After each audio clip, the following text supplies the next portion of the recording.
My name is Hannah Cox, and today I'm going to be talking about hydration in sports drinks. So the title that I've come up with at the moment is the response of an isotonic sports drink compared to a placebo on sport performance and hydration.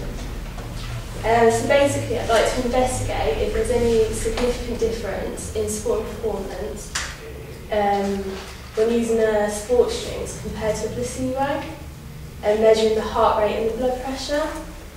So the recording of the blood pressure will indicate levels of hydration and levels of consumption each subject has. The way that I would like to do it would be to have 4 subjects, all of the same age, height and fitness, and before they would take part in the experiment, they'd have heart rate monitors attached to them, and the blood pressure and the heart rate would be taken before the experiment for the results and also for safety as well. There would be 2 experiments, and in the first one, the 4 subjects would be wearing the heart rate monitors and given a 500ml bottle of drink. And the first one would be the placebo, so it would contain like water and squash, filled in just like a normal commercial sort of sports drinks bottle, just to sort of like eliminate any psychological factors so they wouldn't know the difference between the 2. And basically they would row for like a duration of like 30 minutes, and every 10 minutes they would stop and they'd have their heart rate taken and their blood pressure. And they could also, because I was going to use an isotonic sports drink, so that it would work by giving them energy and fuel during the time that they would be rowing. And basically the distance covered over time would reflect on the effect that the drink has on their performance. And then at the end, you'd have their heart rate and their blood pressure taken again. And I'd basically do the same for the second test as well. But instead of using a placebo, they would actually have like an isotonic sports drink. And just to be able to carry out the experiment, because I'd like to link it to the Family Good Club. So hopefully to be able to use like some of their facilities, so I'd need 4 rowing machines, I need 4 heart rate monitors and blood pressure monitors, and then obviously like the isotonic sports drinks.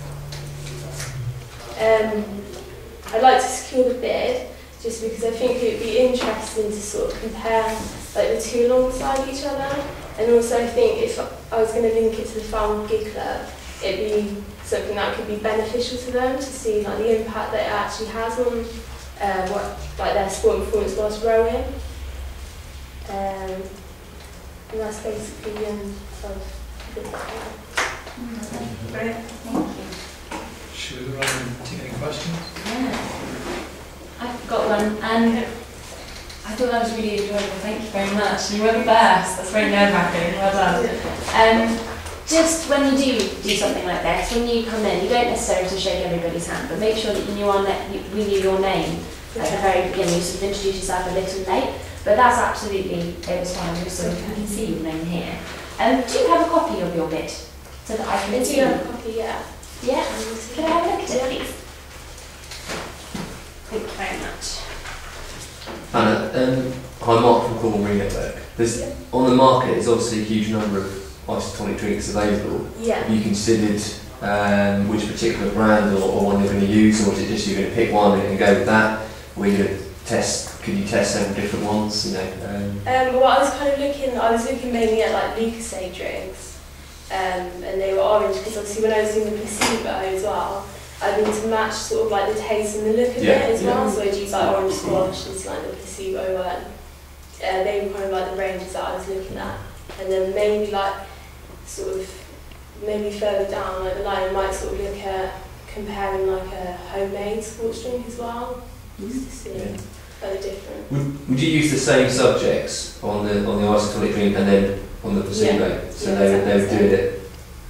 Okay. So how would you control the rest of the variables? Because it might be that they would be at the same time of day. They might have done exercise before. Or I was going to do it on 2 separate days, and obviously do like the placebo first one, like to go first, so that it didn't have like any sort of like impacts on You shouldn't be telling anybody that, should you? No, I wasn't going to tell anybody. Are you a sportswoman? Yeah. What do you do? Windsurfing. Windsurfing. Same. I would have thought you'd be better off to do it on yourself over a number of occasions.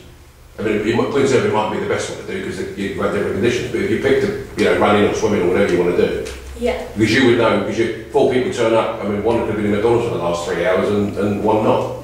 Yeah. Do you know what I mean? Whereas if you carried it out yourself, you could do as and when, and you're not reliant on anybody. Okay.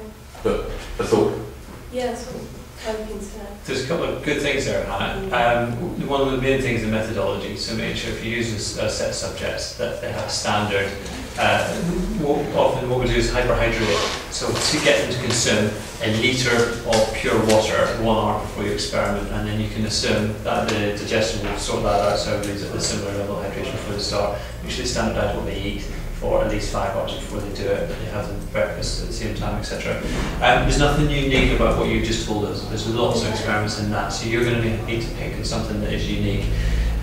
Just testing if an isotonic, I can tell you right now, an isotonic drink will work because it's been shown again and again. So what you need to do is, the idea is good, try and pick something. My suggestion would be, go down to the chemist, get some glucose and make up your own homemade drink, because then you can show, if there's no difference, and Lucozade sports drinks as a powder are very expensive, you could give recommendations to the gig club who are spending probably a fortune on sports drinks to say, actually you don't need to, you can save yourself a packet and just make, and then you can give them the quantities. You know, you need 5% of glucose and 2% of electrolytes, and that will give you exactly the same results. And here's the results. On your gig club, you can maybe use a gig club as the test people to show that it doesn't make any difference, see it in the packet. So a really good idea, and you need to think about the methodology. No, nothing. I've just got one more. About, you put down your list of resources. Are they already held in the college, or is that something you want to bid for us to be able to give you? I wasn't sure. I know that we've used heart rate monitors in the past. I wasn't sure, actually how many that we still had. There's enough for all of that. So, okay.